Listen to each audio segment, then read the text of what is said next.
I'm at Zabriski Point here overlooking Death Valley, and you can really get a sense of the setting. The floor of Death Valley down below me is actually below sea level because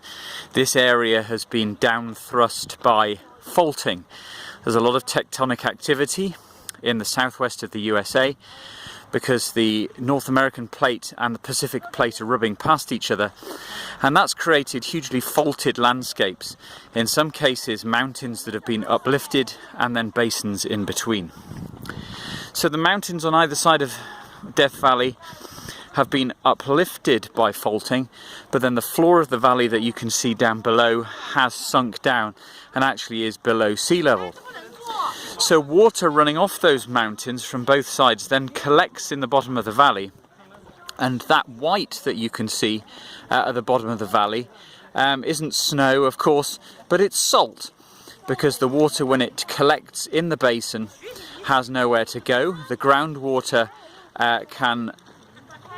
flow upwards from beneath as well, and the water table is very high because of course this area is below sea level, and as a result of that, evaporation away from the salt in the hot of the water in this hot desert climate leaves behind the salt, and so we've got a salt pan there, also known as a playa and as a chot in North Africa. And behind the salt pan, can't speak today, behind the salt pan we've got a lovely example of an alluvial fan spilling down onto it, so that the gullies and canyons which are coming out of the mountainside delivering water onto the valley floor when there is rainfall